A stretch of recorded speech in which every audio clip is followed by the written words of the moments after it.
Vamos a continuar hablando del grupo 14. Como vimos, este grupo es denominado familia del carbono y el carbono es un no metal. Sin embargo, vamos a ver que uno de sus alótropos, el grafito, puede conducir la corriente. El silicio es considerado un no metal por su comportamiento químico. Sin embargo, las propiedades físicas y eléctricas del silicio coinciden con las propiedades de un semimetal. El germanio es considerado un semimetal y tiene propiedades químicas semejantes a las de un metal. Tanto el estaño como el plomo son metales, sin embargo, en algunas de sus propiedades químicas poseen vestigios de un carácter no metálico. Y hablando del estaño y del plomo, al comienzo vimos un video en el cual se mostraban partes de los tubos de un órgano. Los órganos en general son construidos con madera y con metal. Los tubos son de metal y generalmente se emplea una aleación de estaño y plomo. Vamos a ver brevemente algunas propiedades físicas de los elementos. Acá tenemos el número atómico, el símbolo y puntos de fusión. Los mayores puntos de fusión corresponden al grafito y al diamante. En el caso del grafito, el punto de fusión es de 3730 grados centígrados y sublima. Por esa razón no hay registro del punto de ebullición. En el caso del diamante, la temperatura de fusión es mayor de 3550 grados centígrados y el punto de ebullición es de 4830. O sea, en los dos casos, el punto de fusión y el de ebullición del diamante nos están indicando que tienen una estructura en la cual los enlaces carbono-carbono son muy fuertes. El silicio tiene también un elevado punto de fusión y de ebullición, y para el resto de los elementos se observa en general una disminución del punto de fusión y de ebullición, pero con un efecto de alternancia, algo parecido a lo que se veía en el grupo 13. Hay que destacar el bajo punto de fusión que tiene el estaño y también el plomo, que por esa razón se usan tanto en soldadura. Por ejemplo, el estaño se puede fundir con un soldador eléctrico, el cual se suele usar para circuitos electrónicos. También el punto de ebullición del plomo es bajo. En el caso de la densidad, vemos que hay un aumento de la densidad con el número atómico. El grafito es menos denso que el diamante. Esto se debe a la estructura que vamos a ver ahora. O sea que de alguna manera los átomos de carbono están más empaquetados en el caso del diamante que el del grafito. Y el que tiene una densidad mayor es el plomo, y por esa razón hay tantos dichos relacionados con el plomo. Acá vemos la variación del radio atómico. Estos son los elementos del grupo 14. A medida que aumenta el número atómico en el período, va disminuyendo el radio atómico por el aumento de la carga nuclear efectiva, así que el carbono tiene menor radio que el boro y el radio atómico va aumentando en el grupo. En el caso del radio atómico, si comparamos el del carbono con el del silicio, hay una marcada diferencia. En cambio, cuando observamos la variación en el radio atómico en picómetros entre el silicio y el germanio vemos que no hay una variación tan grande. Nuevamente, debido al pobre apantallamiento de los orbitales del nivel anterior. Esto se manifiesta también en su energía de ionización. Como vimos, la energía de ionización dependía también del radio atómico. Cuanto menor es el radio atómico, mayor la energía de ionización. Por esa razón, el que tiene la mayor energía de ionización es el carbono. Después van disminuyendo y vuelve a aumentar un poco para el plomo, con un efecto de alternancia, debido al pobre apantallamiento de los orbitales D y F que se van completando. Estos son los valores de las energías de ionización sucesivas para el carbono. La primera energía de ionización, que es la que está representada acá, son un poco más de 1000 kJ por mol. La segunda energía de ionización son 2300 kJ por mol. Recuerden algunos valores que hemos ido viendo hasta ahora. Y una tercera energía de ionización para arrancar 3 electrones al carbono, 4600 kJ por mol. Es un valor muy grande. Por esa razón, en general, el carbono no forma cationes. Puede formar compuestos en un estado de oxidación más 2.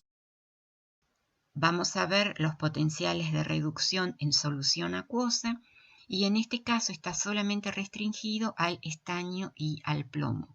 ¿Por qué? Porque por lo que acabamos de ver recién, no existen iones libres para los otros elementos del grupo en solución acuosa. En el caso tanto del estaño como del plomo, vemos que son agentes reductores. No son muy buenos agentes reductores comparados con los que habíamos visto antes en el grupo 1, en el grupo 2 y, por ejemplo, el aluminio, pero son agentes reductores. Nuevamente podemos observar el efecto del par inerte. Si unimos estas dos líneas, entre el estado de oxidación 0 y el más 4, vemos que el estado de oxidación más 2 queda por debajo. Por lo tanto, el estado de oxidación más 2 es más estable tanto para el estaño como para el plomo. Para entender los compuestos que forman estos elementos, vamos a ver las entalpías del enlace covalente para los elementos del grupo cuando se unen con otros elementos. En este caso vemos las entalpías de enlace cuando se unen consigo mismo. En el caso de la entalpía de enlace en kJ por mol para la unión carbono-carbono es de 346 kJ por mol, la de silicio-silicio es menor y para los otros elementos va disminuyendo. O sea que la energía de enlace consigo mismo va disminuyendo a medida que aumenta el número atómico.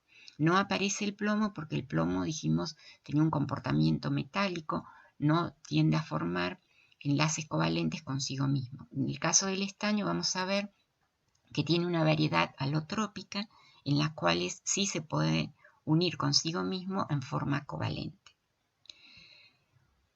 Otra característica que tiene el carbono es que puede formar uniones múltiples consigo mismo. El doble enlace tiene una entalpía de enlace de casi 600 kJ por mol y el triple enlace 800 kJ por mol. En este caso vemos las entalpías de enlace entre el elemento del grupo 14 y el hidrógeno y vemos que en el caso del carbono la entalpía de enlace es mayor, son 416 kJ por mol. En el caso del silicio es menor y para los otros elementos va disminuyendo. Esto nos va a dar información acerca de los hidruros que forman. Esta alta entalpía de enlace, ustedes ahora ya se pueden imaginar, es responsable de la gran cantidad de hidrocarburos que se conocen para el carbono. Estas son las entalpías de enlace con los halógenos flúor y cloro vemos que la entalpía de enlace entre el carbono y el flúor es menor que la entalpía de enlace entre el silicio y el flúor. En el caso de la unión entre el elemento del grupo 14 y el cloro, vemos que el que tiene mayor entalpía de enlace nuevamente es el silicio. En el caso de las uniones con oxígeno, nuevamente vemos que el que tiene mayor afinidad por el oxígeno, el que forma una unión covalente más fuerte, es el silicio. Y acá vemos otra diferencia que es la unión múltiple. Las uniones múltiples entre el carbono y el oxígeno son mayores que las que tiene el silicio con el oxígeno. Y esto se debe a que el carbono tiene mayor tendencia a formar uniones múltiples, ya sea consigo mismo o, por ejemplo, con el oxígeno. Y esto se debe a que estas uniones son uniones formadas por superposición de los orbitales p que quedan perpendiculares al eje de unión, eran lo que nosotros conocemos, habíamos denominado enlaces pi. El solapamiento de estos orbitales p es mayor entre los átomos de carbono o de carbono y oxígeno. En el caso del silicio, que es un átomo muy grande, cuando se solapa los orbitales p del silicio con los del oxígeno por una diferencia de tamaños, el solapamiento es menor, por lo tanto la unión no es tan fuerte. El único que tiene enlaces pi del tipo pp es en realidad el carbono. Entonces, resumiendo, las entalpías de enlace entre el carbono y el hidrógeno y el silicio y el oxígeno son grandes. Esto nos ayuda a entender la presencia de los elementos combinados en la naturaleza. El valor de la entalpía de enlace del elemento consigo mismo va disminuyendo con el número atómico. La entalpía de enlace carbono-carbono es alta y en general se observa que el carbono tiene una tendencia a la concatenación. O sea, esto es una tendencia a formar enlaces covalentes entre átomos del mismo elemento. El carbono es el elemento de la tabla periódica que tiene mayor tendencia a la concatenación. Y por eso es que en general se estudia gran parte de estos compuestos en química orgánica. Ahora vamos a ver las estructuras que presentan los distintos elementos. Una de estas estructuras, que es la más fácil de entender, es la estructura del diamante. En el caso de la estructura del diamante podemos observar una estructura cúbica. Los átomos de carbono están en el medio de un tetraedro. Esto es un átomo de carbono, si se observan está rodeado de 1, 2, 3 y 4 átomos de carbono. La distancia entre los átomos de carbono es de 154 picómetros. O sea, es una unión covalente. Cada átomo de carbono está unido a otros 4 por 4 uniones sigma. Y cada uno de estos tetraedros pueden observar que está unido a su vez a otro tetraedro. O sea, este átomo de carbono une estos dos tetraedros. Entonces, en realidad, lo que se tiene es una red covalente tridimensional. O sea, los átomos de carbono unen los distintos tetraedros. Son todas uniones covalentes. Todos los electrones están formando parte de uniones. Esto explica la rigidez y la dureza que tiene el carbono diamante. A su vez, también explica que la densidad, que es de 3,51 gramos por centímetro cúbico, sea mayor que la que tiene el grafito. Ahora vamos a ver la estructura. Y además explica que sea considerado un aislante, porque tiene una resistividad eléctrica muy grande, o lo que es lo mismo, una baja conductividad. ¿Por qué razón? Porque no tiene electrones libres que puedan transportar la carga. Todos los electrones están formando parte del enlace. A su vez, esta estructura tridimensional explica que el diamante sea un buen conductor térmico. La forma de identificar o de diferenciar diamantes verdaderos de imitaciones es medir la conductividad térmica.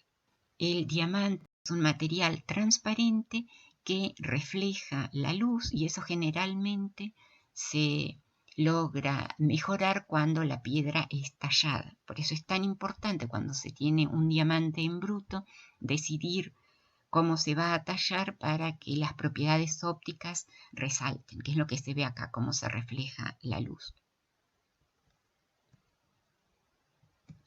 Ahora vamos a ver cuál es la estructura del grafito. La variedad más estable es el alfa grafito o grafito normal, estructura que no habíamos visto hasta ahora.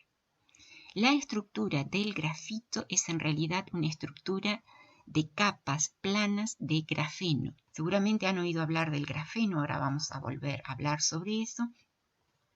Hay un átomo de carbono, se puede observar acá que está unido a otros átomos de carbono formando hexágonos. O sea, acá se ve un hexágono, acá hay otro hexágono.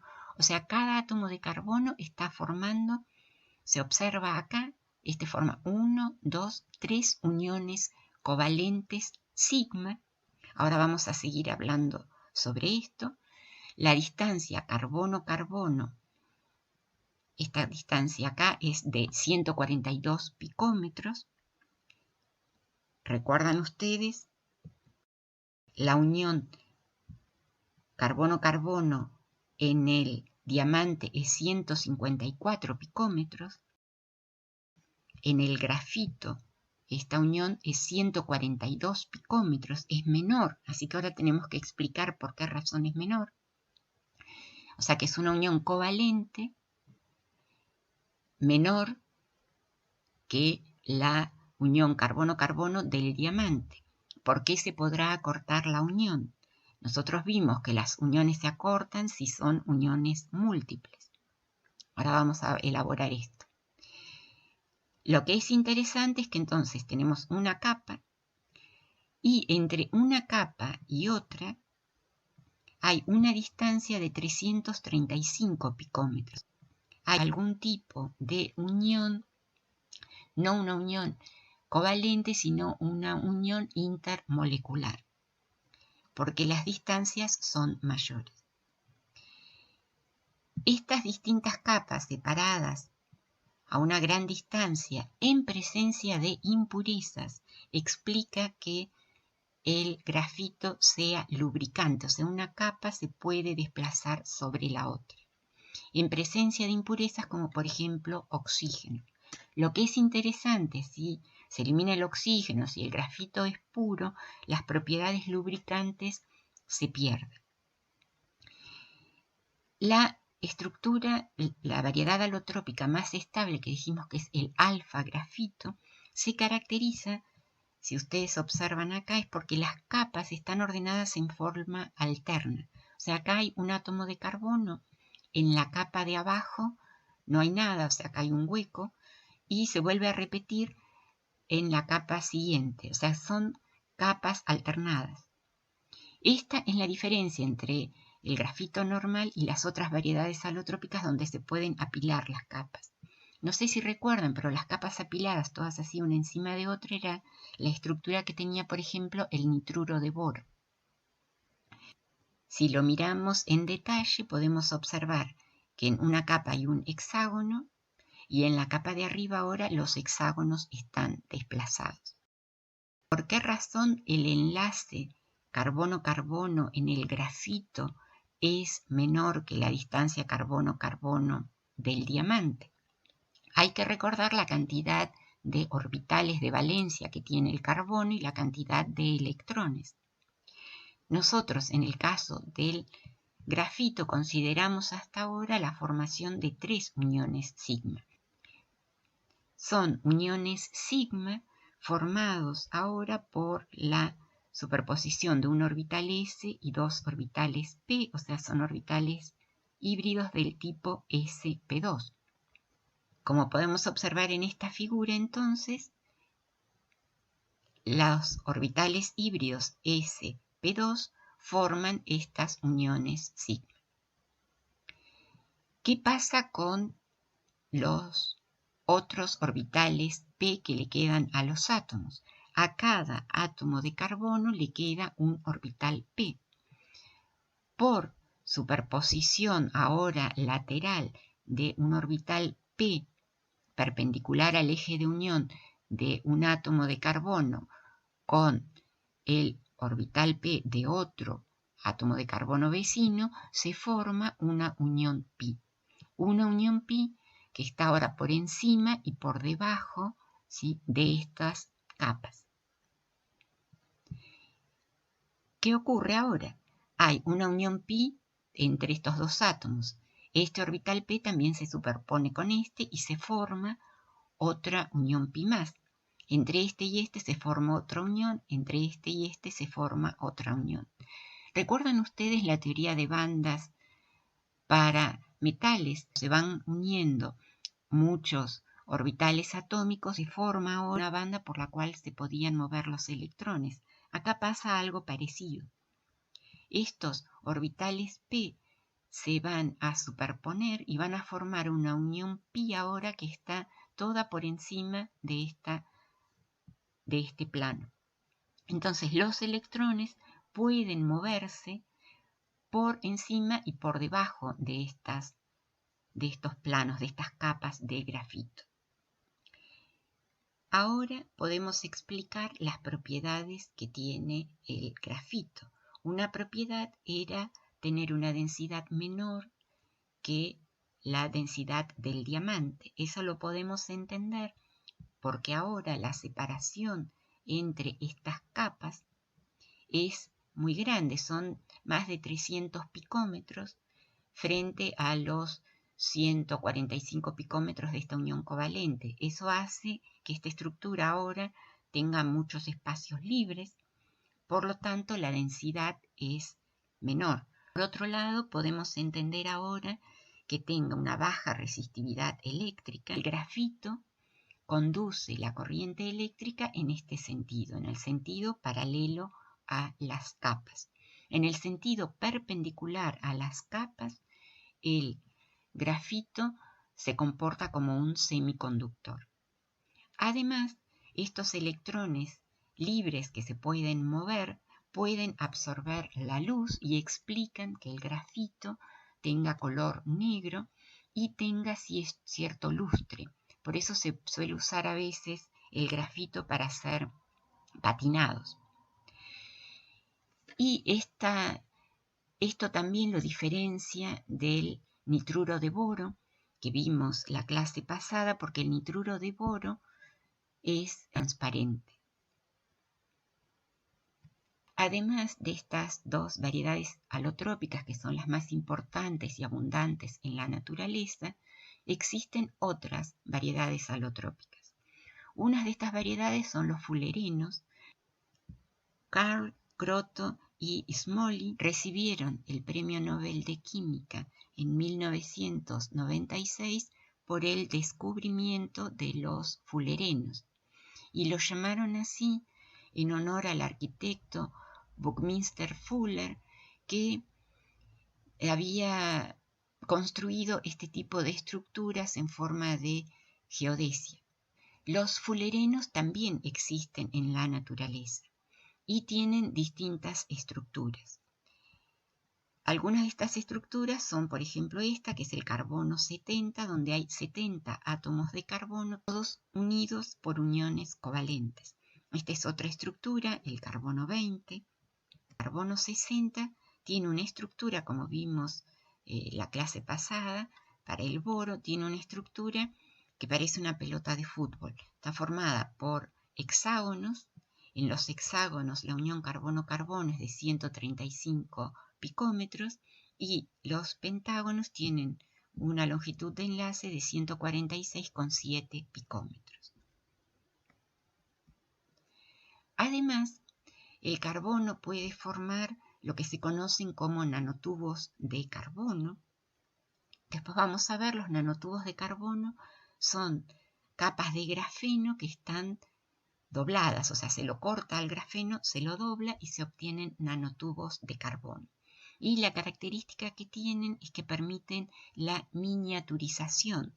Y esto tiene muchas aplicaciones en la industria electrónica, en la industria electroquímica, por ejemplo, para la construcción de electrodos y en catálisis. Se llaman así nanotubos porque si se fijan son átomos de carbono que están unidos formando algo que parece como un alambre de gallinero. Y esto es si lo miramos al tubo desde arriba. En este caso podemos observar una micrografía electrónica de barrido, SEM, de un nanotubo. El grafeno fue aislado y caracterizado por Geim y Novoselov, que recibieron el Premio Nobel de Física en el año 2010. Acá podemos observar, esto es una foto de un transitor de grafeno que sostiene André Geim, o sea, el que lo descubrió, sobre la palma de la mano. Y una de las características que tiene el grafeno es que es un material bidimensional, o sea, es una capa de átomos de carbono que tiene una estructura cristalina.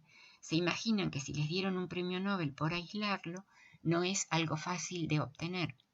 En realidad es como si uno fuera decapando capa por capa de átomos al, por ejemplo, grafito.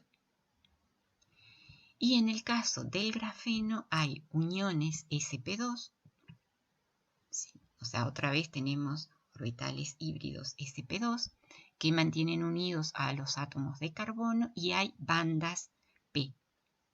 Y tiene propiedades únicas porque, bueno, es una monocapa, así que se imaginan, es muy liviano y tiene una alta conductividad térmica, tiene una alta conductividad eléctrica, es muy duro y es elástico. Ahora vamos a ver cuál es la fase más estable del carbono. Acá tenemos el diagrama de fases del carbono. Como en todo diagrama de fases tenemos una representación de la presión en función de la temperatura y observamos que en condiciones estándar la variedad alotrópica estable es el grafito. Si se quiere convertir el grafito en diamante, hay que trabajar a altas presiones.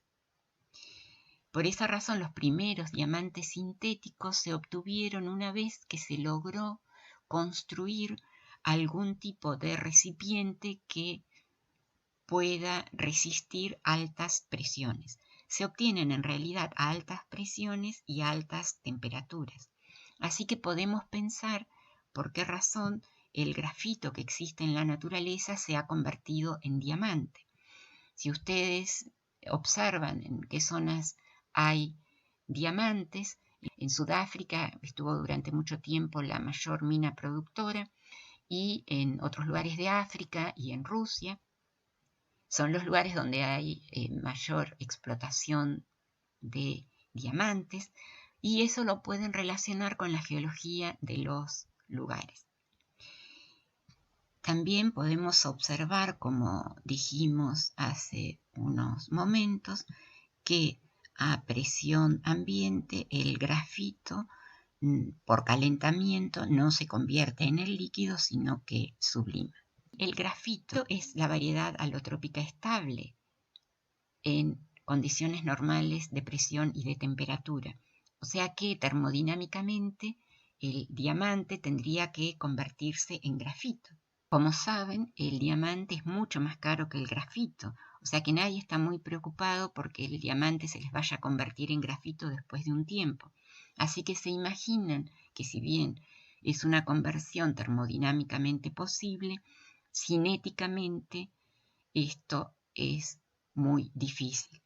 En realidad se conocen diamantes que tienen una antigüedad mucho mayor que la de la Tierra. Se han encontrado nanodiamantes inclusive en meteoros que tienen una antigüedad casi tan grande como la del sistema solar. Así que no se preocupen, si tienen dinero pueden invertirlo en diamantes, que no se va a convertir en grafito. El único problema es cómo pueden distinguir un diamante verdadero de uno falso. Para eso pueden seguir estudiando propiedades químicas y físicas del diamante. Vamos a ver ahora qué pasa con los otros elementos del grupo. Los elementos silicio, germanio y estaño tienen al menos una estructura cúbica como la del diamante. O sea, el silicio, el germanio y el alfa estaño, que es el estaño gris, tienen una estructura igual a la del diamante. Son todas uniones covalentes. Por eso es que el silicio, el germanio y el estaño tienen algunas propiedades que se pueden relacionar con un no metal. En cambio, en el caso de la variedad alotrópica estable del estaño y del plomo, la estructura más estable es un empaquetamiento metálico. O sea que el estaño, que es el llamado estaño blanco o beta estaño, es la forma metálica del estaño, y también el plomo es un metal. Para el plomo, la estructura de empaquetamiento metálico, como vimos en clases anteriores, es una estructura compacta. En este caso es una estructura cúbica compacta, lo cual explica la alta densidad del plomo. Es muy interesante acá la alotropía que presenta el estaño. Dijimos que en condiciones estándar la variedad alotrópica estable es el metal gris plateado brillante al que se llama beta estaño o estaño blanco.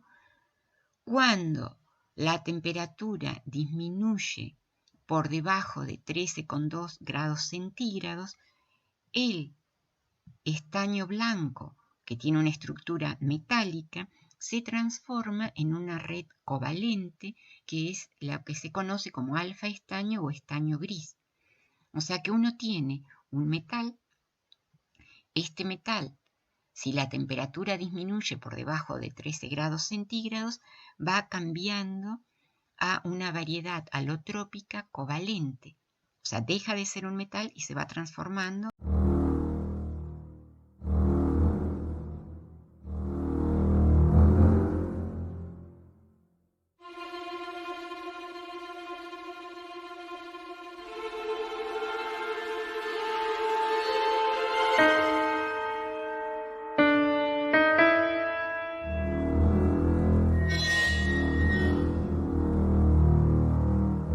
El proceso es muy lento, no es algo que ocurra tan rápidamente como se ve acá. En realidad lleva bastante tiempo. Esto es lo que se conoce como peste del estaño.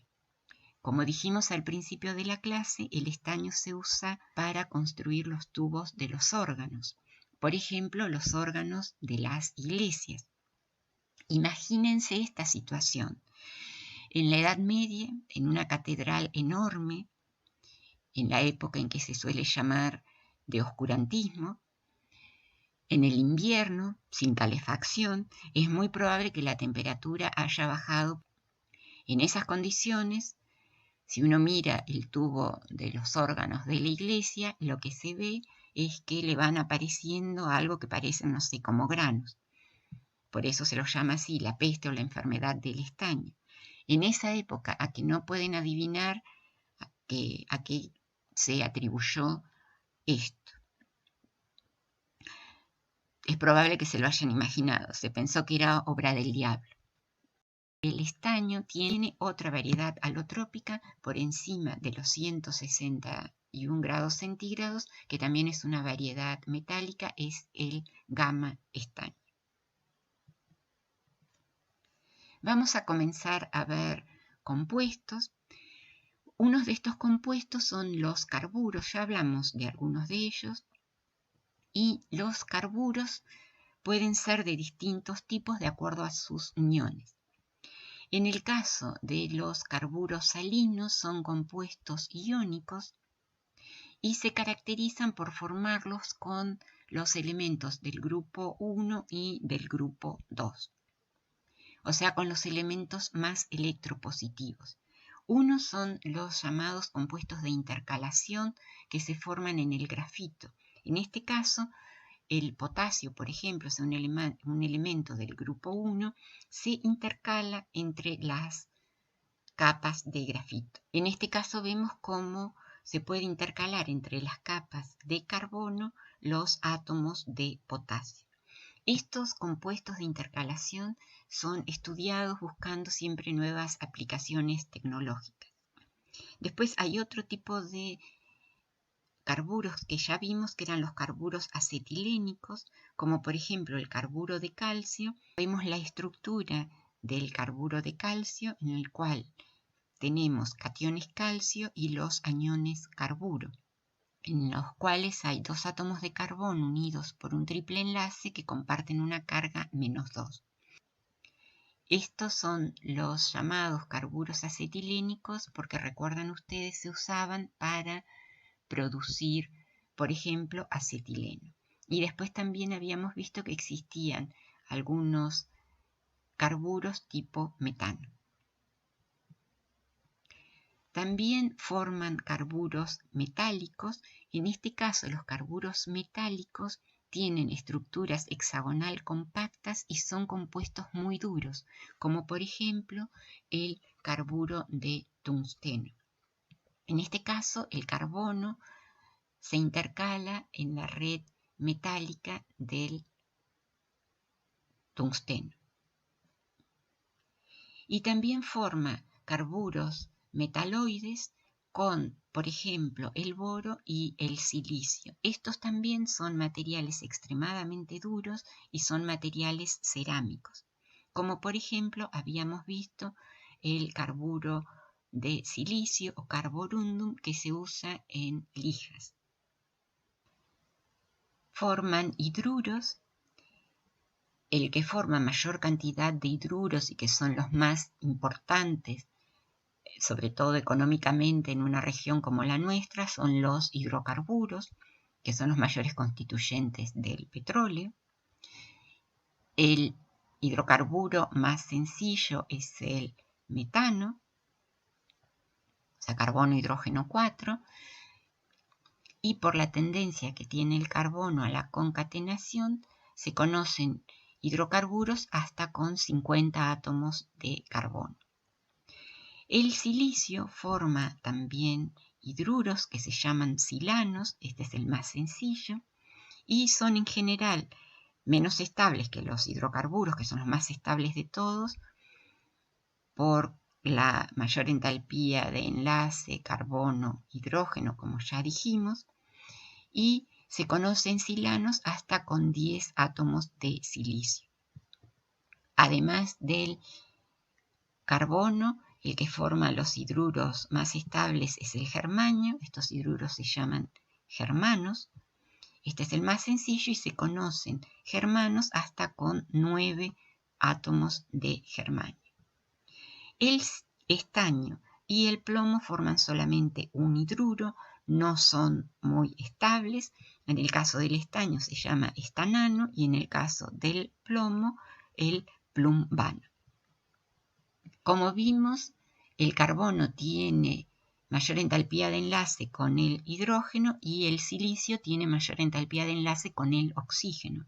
Por esa razón, los silanos no existen en la naturaleza, sino que han sido sintetizados y se estudiaron por su posible uso como combustibles. Acá podemos observar los puntos de ebullición de los hidrocarburos, que son siempre menores, en comparación con los puntos de ebullición de los silanos. Son mayores y no se han usado en general como combustibles porque se inflaman en forma explosiva al aire. Pero sí tienen otras aplicaciones, por ejemplo, en la síntesis de compuestos de silicio, por ejemplo, para sintetizar el silicio que se usa en los paneles solares se parte de un hidruro de silicio. Así que su aplicación hoy en día no es como combustible como los hidrocarburos, pero sí tienen usos, algunos de ellos, en síntesis.